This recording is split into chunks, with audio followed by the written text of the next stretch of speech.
മാധുരപൂർണ്ണ പ്രശോഭിതം ഈ ജീവിതം, ആർദ്രമാം ദൈവസ്നേഹം നിറയും പൂവനം. മാധുരപൂർണ്ണ പ്രശോഭിതം ഈ ജീവിതം, ആർദ്രമാം ദൈവസ്നേഹം നിറയും പൂവനം. സ്നേഹദീപനാളമായി വിളങ്ങും ധന്യജീവിതം.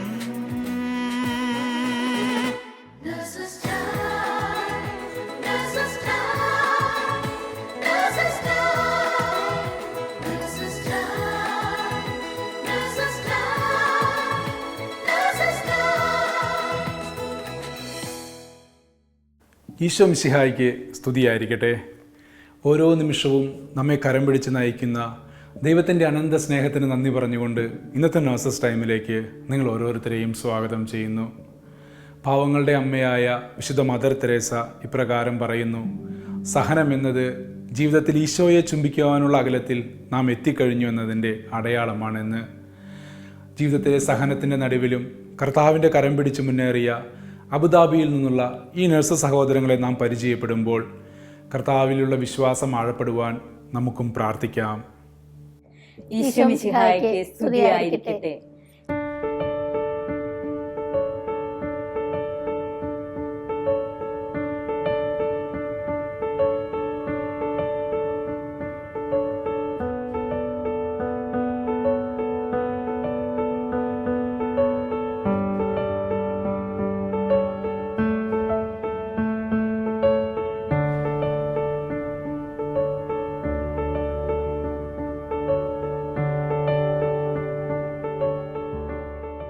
മറിയത്തിന്റെ സ്തോത്രഗീതം. മറിയം പറഞ്ഞു: എൻ്റെ ആത്മാവ് കർത്താവിനെ മഹത്വപ്പെടുത്തുന്നു, എൻ്റെ ചിത്തം എൻ്റെ രക്ഷകനായ ദൈവത്തിൽ ആനന്ദിക്കുന്നു. അവിടുന്ന് തൻ്റെ ദാസിയുടെ താഴ്മയെ കടാക്ഷിച്ചു. ഇപ്പോൾ മുതൽ സകല തലമുറകളും എന്നെ ഭാഗ്യവതി എന്ന് പ്രകീർത്തിക്കും. ശക്തനായവൻ എനിക്ക് വലിയ കാര്യങ്ങൾ ചെയ്തിരിക്കുന്നു. അവിടുത്തെ നാമം പരിശുദ്ധമാണ്. അവിടുത്തെ ഭക്തരുടെ മേൽ തലമുറകൾ തോറും അവിടുന്ന് കരുണ വർഷിക്കും. അവിടുന്ന് തൻ്റെ ഭുജം കൊണ്ട് ശക്തി പ്രകടിപ്പിച്ചു. ഹൃദയവിചാരത്തിൽ അഹങ്കരിക്കുന്നവരെ ചിതറിച്ചു. ശക്തന്മാരെ സിംഹാസനത്തിൽ നിന്ന് മറിച്ചിട്ടു. എളിയവരെ ഉയർത്തി. വിശക്കുന്നവരെ വിശിഷ്ട വിഭവങ്ങൾ കൊണ്ട് സംതൃപ്തരാക്കി. സമ്പന്നരെ വെറും കൈയോടെ പറഞ്ഞയച്ചു. ഹല്ലേലൂയ. കൃപയുടെ നിരകുടമായ പരിശുദ്ധ അമ്മ, വിശുദ്ധിയുടെ വിളനിലമായ പരിശുദ്ധ അമ്മ, കാനായിലെ കല്യാണ വിരുന്നിൽ ആ ഭവനത്തിലേക്ക് കടന്നു ചെന്നുകൊണ്ട് ആ ഭവനത്തിലുള്ള കുറവുകളെല്ലാം നിറവുകളാക്കി മാറ്റിയ പരിശുദ്ധ അമ്മ, അവൻ പറയുന്നത് ചെയ്യുവിൻ എന്നരുൾ ചെയ്ത പരിശുദ്ധ അമ്മ, ഓരോ നിമിഷവും നമ്മെ ഈശോയിലേക്ക് അടുപ്പിക്കുന്ന ആ പരിശുദ്ധ അമ്മയുടെ വലിയ മാധ്യസ്ഥം നമുക്ക് അപേക്ഷിക്കാം. ഒത്തിരി ജപമാലകളും പ്രാർത്ഥനകളും നമ്മൾ അമ്മയോട് ചേർന്ന് പ്രാർത്ഥിക്കുവാറുണ്ട്. ഞങ്ങളുടെ ജീവിതത്തിലെ എല്ലാ മേഖലകളിലും, പ്രത്യേകിച്ച് ബുദ്ധിമുട്ടുകളിലും പരിശുദ്ധ അമ്മയുടെ വലിയ ഇടപെടലുകൾ ഉണ്ടായിട്ടുണ്ട്. ആ അനുഭവം നിങ്ങളുമായി ഷെയർ ചെയ്യുവാൻ ഞങ്ങൾ ആഗ്രഹിക്കുന്നു. പേര് ഷീബ അനീഷ്, അബുദാബിയിൽ നേഴ്സായി ജോലി ചെയ്യുന്നു. എൻ്റെ പേര് സിജി ഷൈജു, ഞാൻ അബുദാബിയിൽ നേഴ്സായി ജോലി ചെയ്യുന്നു. സിജി, നമുക്കറിയാം പരിശുദ്ധ അമ്മ നമുക്ക് ഓരോരുത്തർക്കും വേണ്ടി എപ്പോഴും ഈശോയുടെ മധ്യസ്ഥം വഹിച്ചുകൊണ്ടിരിക്കുകയാണല്ലോ. അപ്പോൾ നമ്മുടെ ജീവിതത്തിൽ, പ്രത്യേകിച്ച് സിജിയുടെ ജോലിയില്ലാത്ത അവസ്ഥകളിലും പിന്നീട് ജോലി കിട്ടിയ സമയങ്ങളിലൊക്കെ മാതാവ് എങ്ങനെയാണ് ഇടപെട്ടതെന്നൊന്ന് ഞങ്ങളോടായിട്ട് പങ്കുവയ്ക്കാമോ? തീർച്ചയായും ഷീബ, എൻ്റെ ജീവിതത്തിൽ ഒത്തിരി അനുഭവങ്ങൾ മാതാവിലൂടെ ഉണ്ടായിട്ടുണ്ട്. കാരണം ഞാനൊരു 6 മാസത്തോളം ജോലിയില്ലാതെ ഞാൻ വീട്ടിലായിരുന്നു. അപ്പോൾ എനിക്ക് കൂടുതലായിട്ട് കുർബാനകളിൽ പങ്കെടുക്കാനും അതേപോലെ കൊന്ത ചൊല്ലി പ്രാർത്ഥിക്കുവാനും ബൈബിള് വായിക്കുവാനും ഒക്കെ ഒരു സമയം ഉണ്ടായിരുന്നു. ഷീബ ഓർക്കുന്നുണ്ടോ എന്ന് എനിക്കറിയില്ല. നമ്മൾ പള്ളിയിൽ 9 മണിയുടെ കുർബാനയ്ക്ക് പോകുമായിരുന്നു. അത് കഴിഞ്ഞിട്ട് നമ്മുടെ നേഴ്സസ് മിനിസ്ട്രിയിലുള്ളവരും നമ്മളും കൂടി കൊന്ത ചൊല്ലി സ്തുതിച്ച് നമ്മൾ പ്രാർത്ഥിക്കുമായിരുന്നു. പിന്നെ ഒത്തിരി ഇൻ്റർവ്യൂ നമ്മൾ അറ്റൻഡ് ചെയ്തിട്ടുണ്ട്. നമ്മൾ ഒരുമിച്ചും ഇൻ്റർവ്യൂസ് അറ്റൻഡ് ചെയ്തിട്ടുണ്ട്. അതെല്ലാം ഈ കോവിഡിന് മുമ്പായിരുന്നു, ആ സമയത്തായിരുന്നു. പക്ഷെ അന്ന് നമ്മൾ ശരിക്കും ജോലിക്ക് വേണ്ടി സ്ട്രഗിൾ ചെയ്യുന്ന ഒരു സമയമായിരുന്നു. അപ്പോൾ ഇൻ്റർവ്യൂ എല്ലാം പാസ്സാവും, എല്ലാം നല്ല പെർഫോമൻസ് ആയിരിക്കും. പക്ഷേ സാലറി വരുമ്പോൾ ഒത്തിരി ലോ ആയിരുന്നു. അപ്പോൾ എനിക്ക് ഭയങ്കര സങ്കടമായിരുന്നു. ഞാനപ്പോൾ മാതാവിനോട് പറയും, അമ്മ മാതാവേ, എനിക്കൊരു നല്ല ജോലി, എൻ്റെ നേരത്തെ ഉണ്ടായിരുന്ന ജോലിനെ പോലെ തന്നെ ഒരു നല്ല ജോലി എനിക്ക് നൽകണം. അപ്പോൾ ഞാൻ പറയും, ഈ ജോലി എനിക്കല്ലെങ്കിൽ അമ്മ മാതാവേ എന്തെങ്കിലും ഒരു തടസ്സം അതിൽ വരണം തരണമേ എന്ന് പറയും. തീരുമാനം എടുക്കാൻ വേണ്ടി അങ്ങനെ ഒത്തിരി ജോലി ഞാൻ വേണ്ടാന്ന് വെച്ചിട്ടുണ്ട്. 3-4 ഇൻ്റർവ്യൂ ഞാൻ പോയിട്ടും പിന്നെ പോകാതിരുന്നിട്ടുണ്ട്. അങ്ങനെ ഞാൻ വെയിറ്റ് ചെയ്തുകൊണ്ടിരിക്കുന്ന സമയത്താണ് എനിക്ക് ICUവിൽ ടീം ലീഡറായിട്ട് ഒരു പോസ്റ്റ് വന്നു. ഞാൻ ഇൻ്റർവ്യൂ അറ്റൻഡ് ചെയ്തു, സെലക്ഷനായി. പക്ഷെ എന്നെ സംബന്ധിച്ചിടത്തോളം ഒത്തിരി വർഷങ്ങൾക്ക് മുമ്പായിരുന്നു ഞാൻ ICUവിൽ ജോലി ചെയ്തിരുന്നത്. അപ്പോൾ എനിക്ക് ഭയങ്കര ടെൻഷനായി. അപ്പം ഞാൻ മാതാവിനോട് ചോദിച്ചു, അമ്മ മാതാവേ, എനിക്കൊരു പേടിയുണ്ട്, പിന്നെ ഞാനിത് കുറേ നാളുകൾക്ക് ശേഷമാണ് ഞാൻ ഈ ജോലി കണ്ടിന്യൂ ചെയ്യണോ, എനിക്കല്ലെങ്കിൽ ഈ ജോലി മാറിപ്പോകട്ടെ. പക്ഷെ ഞാൻ പ്രോസസ്സിംഗ് ഒക്കെ ഞാൻ സ്റ്റാർട്ട് ചെയ്തു. പക്ഷെ ഭയങ്കര സ്ലോ ആയിരുന്നു. എനിക്ക് അന്നേരം നമ്മുടെ ഇവിടെ കോവിഡ് തുടങ്ങി, അബുദാബിയിൽ ജോലി ചെയ്യേണ്ട സമയം തുടങ്ങി. പക്ഷേ എന്തൊക്കെയോ തടസ്സങ്ങൾ കൊണ്ട് എനിക്ക് പോകാൻ പറ്റുന്നില്ല. അങ്ങനെ ഞാൻ ഇരിക്കുന്ന സമയത്തായിരുന്നു എനിക്ക് പെട്ടെന്നൊരു ഇൻ്റർവ്യൂ, ഞാൻ അപ്ലൈ ചെയ്തതല്ല, എവിടെന്നോ അവർ എൻ്റെ CV തപ്പിപ്പിടിച്ചെടുത്തിട്ട് എന്നെ വിളിക്കുകയുണ്ടായി. പെട്ടെന്ന് ജോയിൻ ചെയ്യാൻ പറ്റുമോ, കോവിഡ് ഡ്യൂട്ടി ആണെന്ന് പറഞ്ഞു. അപ്പം ഞാൻ ഒത്തിരി സ്റ്റാഫിന് ആവശ്യമായിരുന്നു. അപ്പം ഞാൻ ഇൻ്റർവ്യൂ അറ്റൻഡ് ചെയ്തു, സെലക്ഷനായി. നല്ലൊരു ഓഫർ ആയിരുന്നു. പക്ഷെ സത്യം പറഞ്ഞ ഷീബ, ഞാൻ ഈ ഓഫർ ലെറ്റർ വന്നപ്പോൾ എൻ്റെ കണ്ണ് നിറഞ്ഞുപോയി. കാരണം ഞാൻ ആഗ്രഹിച്ചതിലും കൂടുതലും അതിൻ്റെ ഒപ്പം തന്നെ ഒത്തിരി ബെനിഫിറ്റ്സോടും കൂടിയ ഒരു ജോലിയായിരുന്നു. ശരിക്കും അത് കോവിഡ് ഡ്യൂട്ടി ആയിരുന്നു. ഈ ഡ്യൂട്ടി തുടങ്ങിയപ്പോൾ ഒത്തിരി ബുദ്ധിമുട്ടുകൾ ഉണ്ടായിരുന്നു. അപ്പം ഞാൻ ഇന്നും പരിശുദ്ധ അമ്മയോട് പ്രാർത്ഥിക്കുമായിരുന്നു. അപ്പോൾ ഒരു സീനിയർ നേഴ്സായിട്ടായിരുന്നു എന്നെ അവരെടുത്തത്. കാരണം UAE പല സ്ഥലങ്ങളിൽ നമുക്ക് പോകേണ്ടി വന്നിട്ടുണ്ടായിരുന്നു, പിന്നെ പാലസുകളിൽ പോകേണ്ടി വന്നിട്ടുണ്ട്. അപ്പോൾ ഓരോ പുതിയ സ്ഥലത്ത് ചെല്ലുമ്പോഴും ഞാൻ അമ്മയോട് മാധ്യസ്ഥ അപേക്ഷിച്ച് പ്രാർത്ഥിക്കുമായിരുന്നു. നന്മ നിറഞ്ഞ മറിയമേ ഒത്തിരി ചൊല്ലി ഞാൻ പ്രാർത്ഥിക്കുമായിരുന്നു. പിന്നെ നമ്മളൊരു റെസ്പോൺസിബിലിറ്റി ഏറ്റെടുക്കുമ്പോൾ ചിലപ്പോൾ വലിയ മിഷൻസ് ആയിരിക്കാം, ഒത്തിരി കോവിഡ് ടെസ്റ്റുകൾ ഉണ്ടാവും. അന്ന് കോവിഡിനെ കുറിച്ച് ആർക്കും വലിയ അറിവില്ല. നമുക്ക് ഒത്തിരി ടെസ്റ്റുകൾ ഉണ്ടായിരുന്നു. ചിലർക്ക് പെട്ടെന്ന് റിസൾട്ട് കിട്ടണം, അങ്ങനെയുള്ള കാര്യങ്ങളൊക്കെ ഉണ്ടായിരുന്നു. അപ്പോൾ നമ്മൾ ഡ്യൂട്ടിക്ക് പോകുമ്പോൾ A to Z കാര്യങ്ങൾ നമ്മൾ തന്നെ ചെയ്യണം. അപ്പോൾ കമ്പ്യൂട്ടറൊന്നും അത്ര എക്സ്പേർട്ട് അല്ലായിരുന്നു എക്സലിൽ. അപ്പം ഞാൻ ഇന്നും കമ്പ്യൂട്ടർ ഓപ്പൺ ചെയ്യുമ്പോൾ ഞാൻ കുരിശ് വരയ്ക്കും, ഞാൻ നന്മ നിറഞ്ഞ മറിയമേ ചൊല്ലി പ്രാർത്ഥിച്ചിട്ടാണ്. പക്ഷെ ഒരിക്കൽ പോലും എൻ്റെ സിസ്റ്റം ഒന്നും ഹാങ് ആയിട്ടില്ല. എനിക്ക് എത്രയും പെട്ടെന്ന് ഞാൻ വിചാരിച്ചതിനേക്കാളും ഫാസ്റ്റായിട്ട് എൻ്റെ ജോലികളെല്ലാം എനിക്ക് കംപ്ലീറ്റ് ചെയ്യാൻ പറ്റിയിട്ടുണ്ട്. പിന്നെ എൻ്റെ കൂടെയുള്ള നഴ്സുമാർ അക്രൈസ്തവരും ഉണ്ടായിരുന്നു. അപ്പം ഞാൻ അവരോടെല്ലാം പറയും, ബുദ്ധിമുട്ട് വരുമ്പോൾ ഈ നന്മ നിറഞ്ഞ മറിയമേ ചൊല്ലി നിങ്ങൾ പ്രാർത്ഥിക്കണം. പിന്നെ ഞങ്ങൾ സമയം കിട്ടുമ്പോൾ ദൂരയാത്രയൊക്കെ ആണെങ്കിൽ ഞങ്ങൾ റോസറി ചെല്ലാറുണ്ടായിരുന്നു. പിന്നെ അക്രൈസ്തവരായ കുട്ടികൾ എന്നോട് ചോദിക്കും, ചേച്ചി ബൈബിൾ ഉണ്ടെങ്കിൽ കൊണ്ടുതരണം എന്ന് പറയും. അപ്പം ഞാൻ അവർക്കൊക്കെ ബൈബിൾ കൊടുത്തിട്ടുണ്ട്. കാരണം അവരൊക്കെ പെട്ടെന്ന് ജോയിൻ ചെയ്തതായിരുന്നു. അപ്പൊ അവർക്ക് സമയം കിട്ടിയില്ല. അപ്പൊ ഞാൻ അവരോട് പറയും, നിങ്ങൾ ബൈബിൾ വായിച്ചോ. പിന്നെ നമ്മുടെ നേഴ്സസ് മിനിസ്ട്രിയിൽ ഓരോ ദിവസവും പോസ്റ്റ് ചെയ്യുന്ന വചനങ്ങൾ, അത് ഭയങ്കര ശക്തി നമുക്ക് നൽകുന്ന വചനങ്ങളായിരുന്നു. പിന്നെ എൻ്റെ കൂടെയുള്ള ടീമിനെ ഞാൻ സപ്പോർട്ട് ചെയ്യണമായിരുന്നു. അവർ ക്ഷീണിച്ചായിരിക്കുമ്പോഴും അവർ വിഷമിച്ചിരിക്കുമ്പോഴും ഞാൻ അവർക്കൊരു സപ്പോർട്ട് കൊടുക്കണമായിരുന്നു. അപ്പോൾ ഈശോ എന്നെ ഉപയോഗിക്കുകയായിരുന്നു. അപ്പം ഞാൻ മാതാവിനോട് പറയും, മാതാവേ എന്നെ സഹായിക്കണേ. അപ്പം ഞാൻ അവരോട് പറയും, ഈ വചനങ്ങൾ നിങ്ങൾ പ്രാർത്ഥിച്ചുകൊണ്ട് ഡ്യൂട്ടിക്ക് പോയിക്കോളൂ, അപ്പം നിങ്ങളുടെ ക്ഷീണമൊക്കെ മാറും. അപ്പോൾ അവരും ഏർപ്പെടുന്ന മിഷൻസ് എല്ലാം അവർക്കും ഭംഗിയായിട്ട് തീർക്കാൻ പറ്റിയിട്ടുണ്ട്. ഇതിനേക്കാളും ഏറ്റവും ഉപരി എനിക്ക് ഫീൽ ചെയ്തത് ഓരോ ദിവസവും ഒരു പുത്തൻ ഉണർവായിരുന്നു. ഒരു ഭയങ്കര സന്തോഷത്തോടു കൂടി എനിക്ക് ജോലിക്ക് പോകാൻ പറ്റിയിട്ടുണ്ട്. ഞാൻ മനസ്സിലാക്കുന്നത് മാതാവിൻ്റെ ഒരു വലിയ കൃപയാണെന്ന്. എനിക്ക് തോന്നുന്നത് ഷീബയ്ക്കും ഇതേപോലത്തെ എക്സ്പീരിയൻസ് ഒത്തിരി ഉണ്ടായിട്ടുണ്ടാവും ഇല്ലേ? നമ്മൾ രണ്ടുപേരും ഒരേ രീതിയിൽ വർക്ക് ചെയ്തുകൊണ്ടിരിക്കുന്നവരാണ്. ആ അനുഭവം ഒന്ന് ഷെയർ ചെയ്യാമോ? ശരിക്കും അറിയാവുന്ന പോലെ തന്നെ ഞാൻ 8 മാസമായിട്ട് ജോലിയില്ലാതെ വീട്ടിലിരിക്കുകയായിരുന്നു. അതിൻ്റെ ഇടയ്ക്ക് ഒരു ഇൻഷുറൻസ് കമ്പനിയിൽ ഒരു ചെറിയ ജോലി കിട്ടിയിരുന്നു. അപ്പോൾ രാവിലെയുള്ള നമ്മുടെ കുർബാനകൾ ആ സമയത്ത് കുറച്ച് മുടങ്ങിയിരുന്നു. ഒരു മാസം ഞാൻ അവിടെ പോയുള്ളൂ. അപ്പോൾ വൈകിട്ടുള്ള 7 മണിയുടെ കുർബാനയ്ക്കാണ് പോയിക്കൊണ്ടിരുന്നത്. അപ്പോൾ ബസ്സിലാണ് പോവാറ്. കുർബാന കഴിഞ്ഞിട്ട് തിരിച്ചു വരുമായിരുന്നു. അപ്പോൾ മാർച്ച് മാസം 2ാമത്തെ ആഴ്ചയ്ക്ക് ഇപ്പോൾ കോവിഡ് കാരണം നമ്മുടെ പള്ളിയിൽ കുർബാന നിർത്തി. അപ്പോൾ എനിക്ക് പോകാനുള്ളൊരു സാഹചര്യമില്ല. പക്ഷേ ആ കുർബാനയ്ക്ക് പോണ സമയമായപ്പോൾ ഒരു തോന്നൽ, കുർബാന ഇല്ലെങ്കിലും ഈശോയുടെ രക്ഷാകര രഹസ്യങ്ങൾ ധ്യാനിക്കുന്ന ജപമാല നമുക്ക് ചൊല്ലാലോ. അപ്പോൾ ഗേറ്റ് തുറന്നിട്ടുണ്ടെങ്കിൽ ബസ്സിലാണെങ്കിലും സാധാരണ പോലെ പോയി ജപമാല ചൊല്ലി തിരിച്ചു വരാന്നുള്ളൊരു പ്ലാനിൽ അങ്ങനെ പോയി. അപ്പോൾ പോകുമ്പോൾ ഒരു ബുദ്ധിമുട്ടുണ്ടായിരുന്നു, ബസ്സിൽ ആരുമില്ല. പിന്നെ എല്ലാവർക്കും പേടിയായിരുന്നല്ലോ, കോവിഡിന്റെ സമയമല്ലേ, ബസ്സിലൊക്കെ വളരെ കുറച്ച് ആൾക്കാരുണ്ടായിരുന്നുള്ളൂ. പിന്നെ ലോക്ക്ഡൗൺ ആയത് കാരണം പുറത്തിറങ്ങിയാലും ആരും അധികം ഇല്ല. അപ്പോൾ ഞാൻ അവിടെ പള്ളിയിൽ ചെന്നു. അപ്പോൾ പള്ളി അടച്ചിട്ടിരിക്കുകയായിരുന്നെങ്കിലും ഗേറ്റ് തുറന്നിട്ടുണ്ടായിരുന്നു. അപ്പോൾ മാതാവിൻ്റെ ഗ്രോട്ടോയുടെ അടുത്ത് പോയിട്ട് മുട്ടുകുത്തി ജപമാല ചൊല്ലാന്ന് വിചാരിച്ചു. അങ്ങനെ അപ്പം ജപമാല ചൊല്ലുന്ന സമയത്ത് മുഴുവനും നമ്മുടെ കോവിഡ് പേഷ്യൻസും പിന്നെ എല്ലാ ദിവസവും നമ്മൾ TV കാണുമായിരുന്നല്ലോ അവരുടെ ബുദ്ധിമുട്ട്. അന്നേരം. അപ്പം നമ്മുടെ നേഴ്സസിൻ്റെ ബുദ്ധിമുട്ടുകൾ പറയുമ്പോൾ അപ്പോൾ അതൊക്കെ ഇങ്ങനെ ഓർമ്മയിൽ വന്ന് അപ്പോൾ അതൊക്കെ സമർപ്പിച്ച് ഇങ്ങനെ പ്രാർത്ഥിക്കുമായിരുന്നു. ജപമാല ചൊല്ലി കുറച്ച് സമയം പ്രാർത്ഥിച്ച് തിരിച്ച് ബസ്സിൽ വരുമായിരുന്നു. അങ്ങനെ അപ്പോൾ ഞാനിങ്ങനെ ഒരാഴ്ച അങ്ങനെ പോകാൻ പറ്റി. പിന്നെ എനിക്ക് തോന്നുന്നത് പള്ളി കംപ്ലീറ്റ് അടച്ചു. പിന്നെ ഞാൻ ഒരു ദിവസം പോയിരുന്നു, ബസ്സിൽ പോയി. അവിടെ ചെന്നപ്പോൾ ഗേറ്റും അടച്ചിട്ടിരിക്കുകയായിരുന്നു. അപ്പോൾ എനിക്ക് തോന്നി ഇനി എനിക്ക് പോകാൻ പറ്റില്ല അവിടെ. അപ്പോൾ അങ്ങനെ അന്നത്തെ ഒരു ദിവസം കഴിഞ്ഞ് പിറ്റേ ദിവസം അബുദാബിയിലെ ഗവൺമെൻറ് ഒരു കോവിഡ് റെസ്പോൺസ് ടീം അനൗൺസ് ചെയ്തു.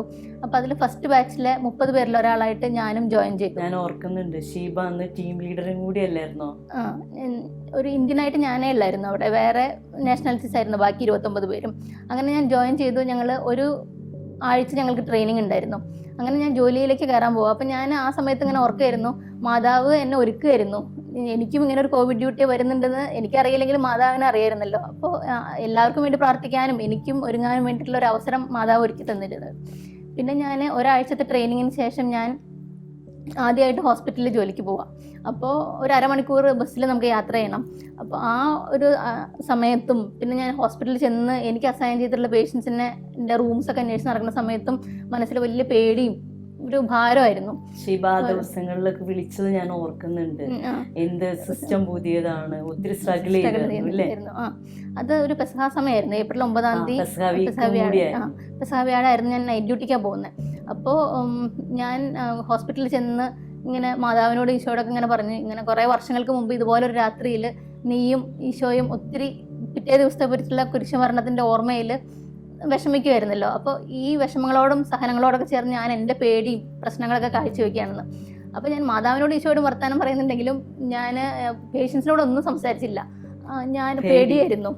കാരണം ഇന്ന് എല്ലാവർക്കും പേടിയാണ്. ശരിക്കും പറഞ്ഞാൽ നമ്മൾക്ക് കോവിഡ് പേഷ്യൻസിന്റെ അടുത്ത് പോകാനും ഭയങ്കര ഭയമാണ് എല്ലാവർക്കും. അപ്പോൾ ഞാൻ അങ്ങനെ എൻ്റെ ജോലികളൊക്കെ എനിക്ക് അറിയാവുന്ന പോലെ ചെയ്തെങ്കിലും ഞാൻ ആരോടൊന്നും സംസാരിച്ചില്ല. അപ്പോൾ ഞാൻ തിരിച്ചു വന്ന് ഞാൻ ആ സമയത്ത് വീട്ടിലേക്ക് ആയിരുന്നില്ല, ഹോസ്പിറ്റലിൽ ഒരു അക്കോമഡേഷൻ തന്നിരുന്നു. അപ്പോൾ ആ സ്ഥലത്ത് പോയി ഞാൻ ഉറങ്ങാൻ നോക്കിയിട്ട് എനിക്ക് ഉറങ്ങാൻ പറ്റുന്നില്ല. ഞാൻ ഈശോയോട് ഇങ്ങനെ പറയായിരുന്നു, ഞാൻ ചെയ്തതൊന്നും ശരിയായില്ല, ഇങ്ങനെയല്ല ഞാൻ പ്രതീക്ഷിച്ചത്, ഞാൻ കുറച്ചും കൂടെ നന്നായി ചെയ്യണമെന്ന് ഞാൻ നിനക്ക് ഒരുപാട് വാഗ്ദാനങ്ങൾ തന്നിരുന്നു. കാരണം ജോലിയില്ലാതിരുന്ന സമയത്ത് ഞാൻ ഈശോയോട് ഒത്തിരി പറഞ്ഞിരുന്നു, ഞാൻ നിൻ്റെ കൈയും കാലുമായിട്ട് ജോലി ചെയ്യാനും നീ ആഗ്രഹിക്കുന്ന ഒരു ശുശ്രൂഷ ചെയ്യാനൊക്കെ ഞാൻ ആഗ്രഹിക്കുന്നുണ്ടെന്ന്. പക്ഷെ അന്നത്തെ ദിവസം ഒന്നും ചെയ്യാൻ പറ്റിയില്ല എന്ന് മാത്രമല്ല, എനിക്ക് ഒരു വലിയ കുറ്റബോധമായിരുന്നു.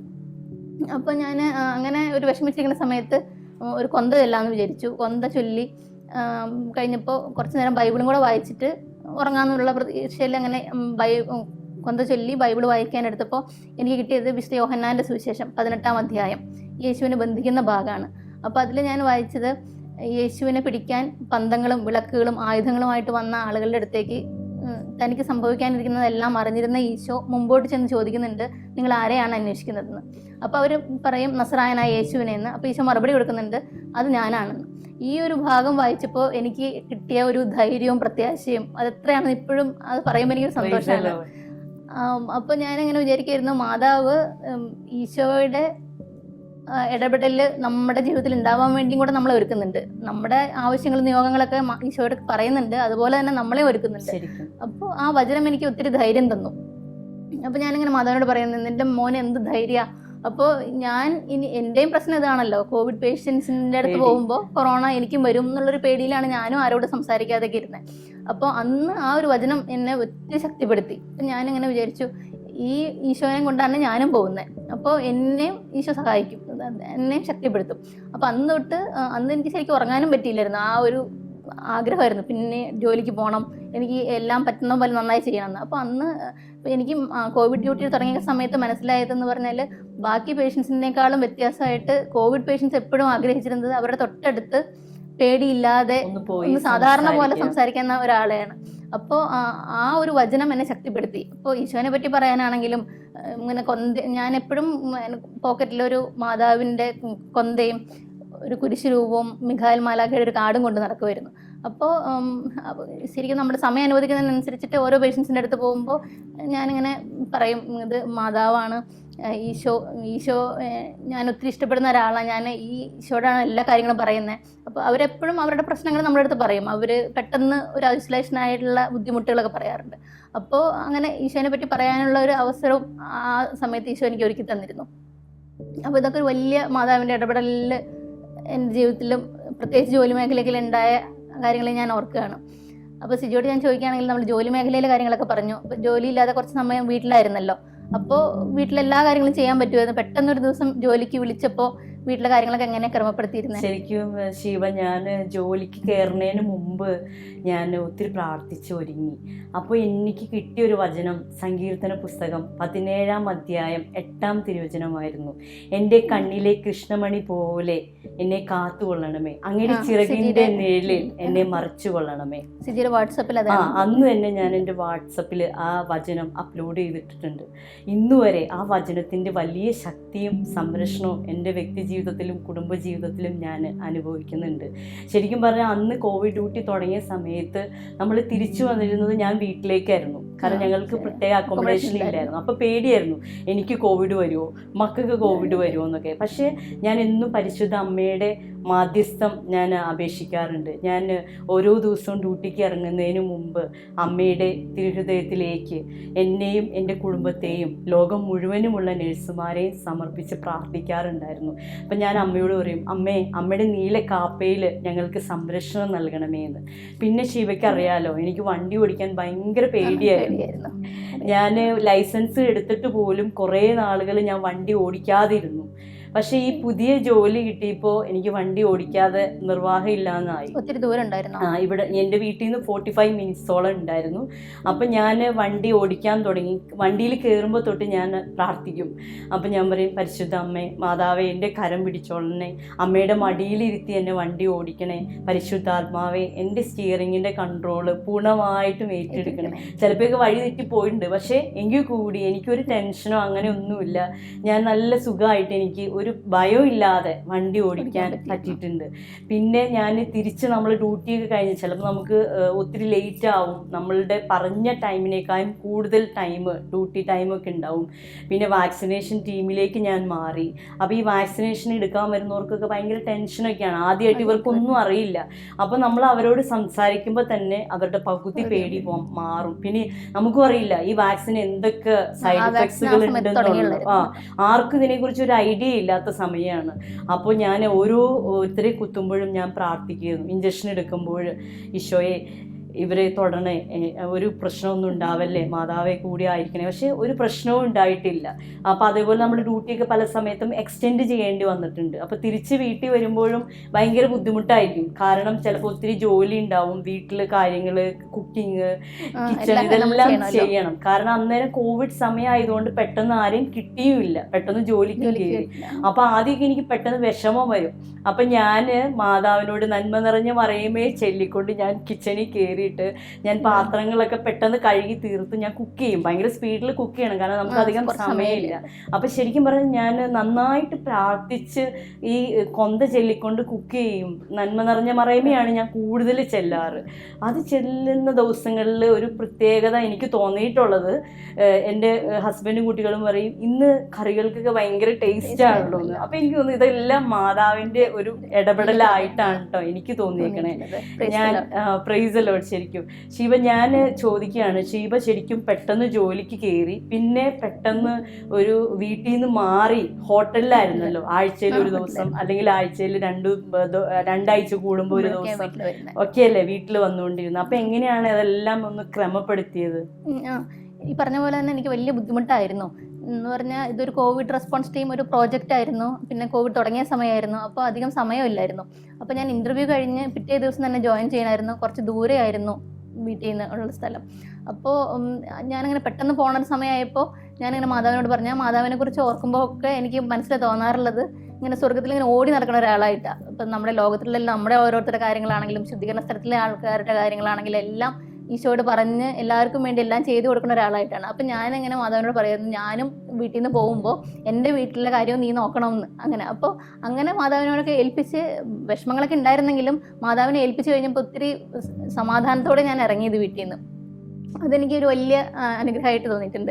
അത് ഇപ്പോഴും ഞാനിങ്ങനെ ഓർക്കും, മാതാവ് ഞാൻ അന്ന് പറഞ്ഞ ആ കാര്യം ഇപ്പോഴും 2 വർഷത്തോളം ആവുന്നു, ഇപ്പോഴും അത് നന്നായി ചെയ്യുന്നുണ്ട്. ഇപ്പോഴും കോവിഡ് ഡ്യൂട്ടി ആണല്ലോ. പിന്നെ ശിവ വീട്ടിൽ നിന്ന് മാറി നിന്നാലും നിങ്ങൾ ഒരുമിച്ച് കുടുംബ പ്രാർത്ഥന ചെല്ലാറുണ്ടെന്ന് പറഞ്ഞിട്ടില്ലേ? അതെ, അതും എനിക്കിപ്പോഴും സന്തോഷമുള്ള ഒരു കാര്യമാണ്. ഞാൻ നമ്മൾ വൈകിട്ട് നമ്മൾ സാധാരണ കുടുംബ പ്രാർത്ഥനയുടെ സമയത്ത് ഡ്യൂട്ടി അല്ലെങ്കിൽ ബോട്ട് ടീമിലോ സൂമിലോ വിളിച്ചിട്ട് കൊന്ത ചൊല്ലുമായിരുന്നു. അപ്പോൾ കൊന്ത ചൊല്ലി കഴിഞ്ഞിട്ട് ഹസ്ബൻഡ്, ഞങ്ങൾക്ക് 3 മക്കളാണ്, അപ്പോൾ അവരോട് പറയും അമ്മയ്ക്ക് വേണ്ടി പ്രാർത്ഥിക്കണം, അമ്മയുടെ ഫ്രണ്ട്സിന് വേണ്ടി പ്രാർത്ഥിക്കണം, കോവിഡ് പേഷ്യൻസിന് വേണ്ടി പ്രാർത്ഥിക്കണം, അങ്ങനെയൊക്കെ. അപ്പോൾ അവരുടെ രീതിയിൽ നമ്മുടെ എല്ലാ നഴ്സുമാർക്കും വേണ്ടിയും എനിക്കും വേണ്ടിയൊക്കെ പ്രാർത്ഥിക്കും. അപ്പോൾ ഞാനിങ്ങനെ ഓർക്കുമായിരുന്നു, നമ്മുടെ ഈ ഒരു കാര്യം മക്കളുടെ അടുത്ത് പോലും അവർക്കൊരു മധ്യസ്ഥ പ്രാർത്ഥന ശീലം വളർന്നു വരാനും അവരിപ്പോഴത് ചെയ്യുന്നുണ്ട്. അപ്പോൾ അത് ഒരു വലിയ അനുഗ്രഹമായിട്ട് തോന്നിയിട്ടുണ്ട്, മാതാവിൻ്റെ ഇടപെടലായിട്ട് തോന്നിയിട്ടുണ്ട്. പിന്നെ നമുക്ക് അറിയാം, നമ്മൾ കൊച്ചിലേ തൊട്ട് മാതാവിനെ പറ്റി കേട്ടും മാതാവിൻ്റെ സ്നേഹം അനുഭവിച്ചൊക്കെ വളർന്നിട്ടുണ്ടെങ്കിലും നേഴ്സസ് മിനിസ്ട്രി വന്നതിന് ശേഷം മാതാവിനോട് പ്രത്യേക അടുപ്പം തോന്നിയിട്ടില്ലേ? ഉറപ്പായിട്ടും. കാരണം ഞാൻ ശരിക്കും മാതാവിനോട് കൂടുതൽ അടുക്കാൻ തുടങ്ങിയത് നേഴ്സസ് മിനിസ്ട്രിയിൽ വന്നതിന് ശേഷം. കാരണം ഞാൻ ആദ്യമായിട്ട് നേഴ്സസ് മിനിസ്ട്രിയിൽ വരുമ്പോൾ ഞാൻ ആദ്യം ശ്രദ്ധിച്ചൊരു കാര്യമുണ്ട് ഷീബ, ഈ ചേച്ചിമാർ മുട്ടുകുത്തി ഭയങ്കര ഉറക്കെ കൊന്ത ചൊല്ലി പ്രാർത്ഥിക്കുമായിരുന്നു നമ്മുടെ കൂട്ടായ്മയിൽ.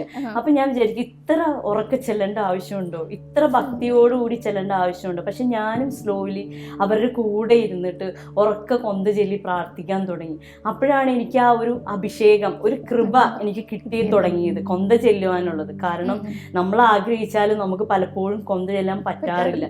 ഞാൻ വിചാരിക്കും, ഈ ഭക്തിയോടുകൂടി കൊന്ത ചെല്ലുമ്പോഴുണ്ടാകുന്ന ഒരു വലിയ അഭിഷേകം ഉണ്ടല്ലോ, അത് ഭയങ്കരമാണ്. അത് പറഞ്ഞറിയിക്കാൻ നമുക്ക് പറ്റത്തില്ല ശരിക്കും പറഞ്ഞാൽ. പിന്നെ അതുപോലെ നമ്മുടെ ജീവിതത്തിൽ, എൻ്റെ ജീവിതത്തിൽ എന്ത് പ്രയാസങ്ങൾ ഉണ്ടാകുമ്പോഴും ഒരു കൊന്ത ചൊല്ലി കഴിഞ്ഞ് കഴിയുമ്പോൾ ഭയങ്കര ആശ്വാസമാണ്. ഞാൻ അറിയാതെ തന്നെ ഒരു സന്തോഷം എൻ്റെ മനസ്സിലോട്ട് കയറി വരാറുണ്ട്. പ്രത്യേകിച്ച് നമ്മുടെ കുർബാനയ്ക്കൊക്കെ മുമ്പ് ശരിക്കും ഞാനിപ്പോൾ അശ്രദ്ധയോട് നിൽക്കുകയാണെങ്കിൽ, ഒരു റോസറി ചൊല്ലി ഒന്ന് ഒരുങ്ങി കുർബാനയ്ക്ക് പോവുകയാണെങ്കിൽ നമുക്ക് ആ കുർബാന നല്ല ഭക്തിയോടുകൂടി ചെല്ലാൻ പറ്റിയിട്ടുണ്ട്. അതുപോലെ തന്നെ ഷീബ ഇന്റർസെഷൻ മിനിസ്ട്രിയിലൊക്കെ ഒത്തിരി ആക്റ്റീവാണല്ലോ, ഒത്തിരി ജപമാലകൾ ചെല്ലുന്ന ഒരാളാണെന്ന് എനിക്കറിയാം. ഓരോ മാസവും 13-ാം തീയതി കൊന്ത ചൊല്ലി നമ്മൾ പ്രാർത്ഥിക്കുന്നുണ്ട്. അതിൻ്റെ എല്ലാം അറേഞ്ച്മെൻറ്റ്സ് ഷീബയാണ് ചെയ്യാറ്. പിന്നെ ഈ 24 hours ചെയിൻ റോസറി, ഇതെല്ലാം. അപ്പോൾ ഷീബയ്ക്ക് കുറച്ചും കൂടി കൂടുതൽ മാതാവിനെ സ്നേഹിക്കാനും അടുക്കാനൊക്കെ പറ്റിയിട്ടുണ്ട് അല്ലേ? അതൊന്നും പറയാമോ? ഞാൻ വചനം പറയാണ്. വചനം റോമ 9:16, മനുഷ്യന്റെ ആഗ്രഹമോ പ്രയത്നമോ അല്ല, ദൈവത്തിന്റെ ദയയാണ് എല്ലാറ്റിൻ്റെയും അടിസ്ഥാനം. അപ്പോൾ ഇതൊക്കെ ചെയ്യാൻ പറ്റുന്നത് ഈശോ എന്നെ സഹായിക്കുന്നതുകൊണ്ടാണ്. പിന്നെ പ്രത്യേകം എടുത്തു പറയാനാണെങ്കിൽ, എൻ്റെ അമ്മയുടെ പേര് മേരി എന്നാണ്. അമ്മയ്ക്കും മാതാവിനോട് വലിയ ഭക്തിയും സ്നേഹമൊക്കെ ആയിരുന്നു. അപ്പോൾ ഞങ്ങൾ ചെറുതായിരുന്ന സമയത്താണെങ്കിലും ഞങ്ങൾ പുറത്ത് പോകുമ്പോഴോ ഞങ്ങൾ പരീക്ഷയ്ക്കൊക്കെ പോകുമ്പോഴോ അമ്മയോട് പ്രാർത്ഥിക്കണം എന്ന് പറയുമ്പോൾ അമ്മ എപ്പോഴും പറയാറുള്ളത്, ഇപ്പോഴും ഓർമ്മയുള്ളത്, മാതാവും ഉണ്ണീശോയും നിങ്ങളുടെ കൂടെ എപ്പോഴും ഉണ്ടാവും, നിങ്ങൾക്കൊന്നും വരില്ല. അപ്പോൾ അന്ന് തൊട്ടേ മനസ്സിൽ കിട്ടിയ ഒരു ബോധ്യമാണ്, ഈശോ ആണ് നമുക്ക് എല്ലാ കാര്യങ്ങളും ചെയ്തു തരുന്നത്, പക്ഷെ മാതാവാണ് ഈശോനെ നമ്മുടെ അടുത്തേക്ക് കൊണ്ടുവരുന്നത്. അപ്പോൾ അങ്ങനെ ആ ഒരു ഭക്തിയിൽ വളരാൻ ചെറുപ്പം തൊട്ടേ ദൈവം എന്നെ സഹായിച്ചിട്ടുണ്ട്. പിന്നെ ഇവിടെ വന്നിട്ടാണെങ്കിലും ദിവസം നമ്മൾ കൊന്തയൊക്കെ ചൊല്ലും, പക്ഷേ മാതാവിനോടൊരു അടുപ്പം കുറഞ്ഞതുപോലെ എനിക്ക് തോന്നിയിട്ടുണ്ടായിരുന്നു. അപ്പോഴാണ് ഞാൻ നേഴ്സസ് മിനിസ്ട്രിയിൽ ആദ്യമായിട്ട് വരുന്നത്. അപ്പോൾ ഞാൻ ഓർക്കാറുള്ളത്, നമ്മുടെ എല്ലാ പ്രാർത്ഥനകളും തന്നെ കൊന്ത തുടങ്ങിയിട്ടാണല്ലോ ചെയ്യാറ്. അപ്പോൾ ഓരോ രഹസ്യം ഓരോരുത്തരെ ഏൽപ്പിക്കുമായിരുന്നു, അല്ലെങ്കിൽ ഒരു കൊന്ത ഏൽപ്പിക്കുമായിരുന്നു. അപ്പോൾ എന്തൊക്കെയോ കാരണങ്ങൾ കൊണ്ട് ചില ആളുകൾക്ക് വരാൻ പറ്റാതിരുന്നു, എന്തെങ്കിലും ഒരു അസൗകര്യം കണ്ട്. അപ്പോൾ ഞാനിപ്പോഴും ഓർക്കും, അങ്ങനെ എങ്ങനെയൊക്കെയോ കറങ്ങി തിരിഞ്ഞ് എൻ്റെ അടുത്ത് പറയും, ഷീബ കൊന്തയില്ലാമോ എന്ന്. അപ്പോൾ ഞാനിങ്ങനെ വിചാരിക്കുമായിരുന്നു, മാതാവ് എന്നെ മാതാവിലേക്ക് ചേർത്ത് നിർത്തുമായിരുന്നു. ഞാൻ അകന്ന് പോയാലും മാതാവ് എന്നെ ഈശോയിലേക്ക് അടുപ്പിക്കാൻ വേണ്ടി മാതാവിനോട് ചേർത്ത് നിർത്തുമായിരുന്നു. അപ്പോൾ അങ്ങനെ കൊന്തകൾ കൂടുതൽ ചെല്ലാൻ പറ്റാറുണ്ട്. പിന്നെ എപ്പോഴും നമ്മുടെ പല വിചാരം ഒരു വലിയ പ്രശ്നമാണല്ലോ നമുക്ക് കൊന്ത ചെല്ലുമ്പോൾ. നമ്മൾ റിപ്പീറ്റഡ് ആയിട്ട് പ്രാർത്ഥിക്കുകയാണ്, നമ്മൾ മിക്കവാറും തന്നെയൊക്കെ ഉണ്ടാവുള്ളൂ. അപ്പോൾ നേഴ്സസ് മിനിസ്ട്രിയിൽ വന്നതിന് ശേഷം എനിക്ക് ബോധ്യങ്ങൾ കിട്ടി, നമ്മൾ കിട്ടിയ ടോക്കുകളിലൂടെയും നമ്മൾ വായിച്ച പുസ്തകങ്ങളിലൂടെയൊക്കെ. അപ്പോൾ അതിൽ 1-2 പറയാനാണെങ്കിൽ, നമ്മൾ ഒരു നല്ല കമ്മ്യൂണിക്കേഷൻ, ഒരു ഐ കോണ്ടാക്ട് വലിയ ഇമ്പോർട്ടൻ്റ് ആണല്ലോ. അപ്പോൾ ഞാനിങ്ങനെ ഓർക്ക് വരുന്നത്, അപ്പോൾ മാതാവിനെ നോക്കി കൊന്തയെല്ലാം, അപ്പോൾ അത് ഒരു വലിയ കാര്യമാണ്. അപ്പോൾ അതെല്ലാ സമയവും നമുക്ക് പറ്റില്ല. നമ്മൾ ഒരു മാതാവിൻ്റെ രൂപത്തിൻ്റെ മുമ്പിലാണെങ്കിൽ മാതാവിൻ്റെ കണ്ണിലേക്ക് നോക്കി ഈ ഓരോ രഹസ്യങ്ങൾ ധ്യാനിച്ച് പ്രാർത്ഥിക്കാനുള്ള ഒരു തോന്നലുണ്ടാവുമായിരുന്നു. അപ്പോൾ അത് എനിക്ക് നല്ലതായിട്ട് തോന്നിയിട്ടുണ്ട്. നമുക്ക് പിന്നെയും പല വിചാരങ്ങളൊക്കെ വരാറുണ്ടെങ്കിലും അത് കുറച്ചിട്ടുണ്ടായിരുന്നു. അതുപോലെ തന്നെ ഇപ്പോൾ മാതാവിൻ്റെ രൂപം ഇല്ലാത്ത സമയത്താണെങ്കിലും നമ്മൾ കൊന്ത ചൊല്ലുമ്പോൾ കൊന്തയിലെ കുരിശ് രൂപം ഉണ്ടല്ലോ. അപ്പോൾ ഈശോനെ നോക്കി ഈശോയുടെ രക്ഷാകരഹസ്യം ധ്യാനിച്ച് ചൊല്ലുമ്പോൾ കുറച്ചും കൂടെ ഒരു മുന്നത്തിൽ നിന്ന് വ്യത്യസ്തമായിട്ട് കൊന്ത ചെല്ലാൻ പറ്റാറുണ്ട്. പിന്നെ ഈ അടുത്ത് കിട്ടിയൊരു ബോധ്യമാണ്, നമ്മൾ മാതാവിനെ പറ്റി ഒത്തിരി വിശേഷണങ്ങൾ നമ്മൾ എപ്പോഴും കേൾക്കുന്നുണ്ടല്ലോ. അപ്പോൾ പിതാവിൻ്റെ പ്രിയപ്പെട്ട പുത്രിയാണ്, പുത്രന്റെ മാതാവാണ്, പരിശുദ്ധാത്മാവിന്റെ മണവാട്ടിയാണ്. അപ്പൊ ഈ 3 വിശേഷണങ്ങൾ പിന്നെ നമ്മൾ ലുത്തിനിയയിൽ പറയുന്നുണ്ടല്ലോ, സകല മാലാഖമാരുടെയും രാജ്ഞിയാണ്, വിശുദ്ധരുടെയും രാജ്ഞിയാണ്, സ്ലീഹന്മാരുടെയും രാജ്ഞിയാണ്. അപ്പോൾ ഞാനിങ്ങനെ ഓർക്കാറുള്ളത്, രാജ്ഞി വരുമ്പോൾ കൂടെ എല്ലാവരും വരുമല്ലോ. അപ്പോൾ സ്വർഗം മുഴുവനും നമ്മളൊരു നന്മ നിറഞ്ഞ പറയുമ്പോൾ പ്രാർത്ഥന ചെല്ലുമ്പോൾ നമ്മൾ ജപമാല വീട്ടിൽ ചെല്ലുമ്പോഴാണെങ്കിലും കുടുംബ പ്രാർത്ഥനയിലുള്ള സമയത്താണെങ്കിലും അല്ലാതെ ചെല്ലുമ്പോഴാണെങ്കിലും നമ്മൾ തന്നെയല്ല സ്വർഗം മുഴുവനും ഉണ്ടെന്ന്. അപ്പം അത് അങ്ങനെ ഓർത്ത് ചെല്ലുമ്പോൾ ഒരിത്തിരി പല വിചാരമൊന്നും ഇല്ലാതെ നമുക്ക് ചെല്ലാൻ പറ്റാറുണ്ട്. അങ്ങനെ മാതാവ് അങ്ങനെ ഓരോ കുഞ്ഞു കുഞ്ഞു കാര്യങ്ങളിലൂടെ എന്നെ മാതാവിൻ്റെ അടുത്തേക്കും ഈശോയിലേക്കും അടുപ്പിക്കുന്നതായിട്ട് തോന്നിയിട്ടുണ്ട്. Praise the Lord. നമുക്ക് ഒരുമിച്ച് പ്രാർത്ഥിക്കാം. മറിയത്തിൻ്റെ സ്തോത്രഗീതത്തോട് ചേർന്ന് നിന്നുകൊണ്ട് നമുക്ക് പ്രാർത്ഥിക്കാം. എൻ്റെ ചിത്തം എൻ്റെ രക്ഷകനായ ദൈവത്തിൽ ആനന്ദിക്കുന്നു. ലോകം മുഴുവനിലുമുള്ള എല്ലാ നഴ്സുമാരും പരിശുദ്ധ അമ്മയോട് ചേർന്ന് നിന്നുകൊണ്ട് ഈശോയിൽ സന്തോഷിക്കുവാനായിട്ട് ഇടവരട്ടെ എന്ന് നമുക്ക് പ്രാർത്ഥിക്കാം. ഈശോ മിശിഹായ്ക്ക് സ്തുതിയായിരിക്കട്ടെ. സങ്കീർത്തനം 54 അധ്യായം 4 വാക്യം ഇപ്രകാരം പറയുന്നു: ഇതാ ദൈവമാണ് എൻ്റെ സഹായകൻ, കർത്താവാണ് എൻ്റെ ജീവൻ താങ്ങി നിർത്തുന്നതെന്ന്. ഈ സംരക്ഷണ വചനത്തിൻ്റെ അഭിഷേകം അനുഭവിച്ചറിഞ്ഞ നഴ്സുമാരെ ഓർത്ത് നമുക്ക് അവിടത്തേക്ക് നന്ദി പറയാം. ജീവിതത്തിൻ്റെ പ്രതികൂല സാഹചര്യങ്ങളിൽ ഈ വചനം നമുക്ക് പ്രത്യാശയായി മാറട്ടെ. അതിനുള്ള കൃപയ്ക്കായി ലോകമെമ്പാടുമുള്ള എല്ലാ നഴ്സുമാരെയും അവരുടെ കുടുംബങ്ങളെയും പരിശുദ്ധ അമ്മയുടെ വിമല ഹൃദയം വഴി ഈശോയ്ക്ക് സമർപ്പിച്ച് നമുക്ക് പ്രാർത്ഥിക്കാം. ഓരോ നഴ്സും ഒരു വിശുദ്ധനായി വിശുദ്ധയായി തീരട്ടെ. ആമേൻ. ദൈവമാതാവും ഞങ്ങളുടെ അമ്മയുമായ കന്യകാമറിയമേ, ഫാത്തിമാനാഥേ, എന്നെയും എൻ്റെ കുടുംബത്തെയും തിരുസഭയെയും മാനവകുലത്തെയും ലോകമെമ്പാടുമുള്ള നേഴ്സുമാരെയും അങ്ങേ വിമല ഹൃദയത്തിന് പ്രതിഷ്ഠിക്കുന്നു. അങ്ങേ ശക്തിയുള്ള സംരക്ഷണത്തിൽ ഞങ്ങളെ കാത്തുകൊള്ളണമേ. അങ്ങ് ഞങ്ങളുടെ നാഥയും സംരക്ഷകയുമാകണമേ. ആത്മീയവും ശാരീരികവുമായ സകല അപകടങ്ങളിലും ക്ലേശങ്ങളിലും നിന്ന് ഞങ്ങളെ രക്ഷിച്ചുകൊള്ളണമേ. എല്ലാറ്റിലും ദൈവേഷ്ടം കണ്ടെത്തി നിറവേറ്റുവാനും യേശുവിൻ്റെ തിരുഹൃദയത്തിന് പ്രീതികരമായ വിധത്തിൽ ജീവിച്ച് സ്വർഗഭാഗ്യത്തിലെത്തിച്ചേരുവാനും കാരുണ്യനാഥേ, ഞങ്ങളുടെ സ്നേഹമുള്ള അമ്മേ, ഞങ്ങളെ സഹായിക്കണമേ. ആമേൻ.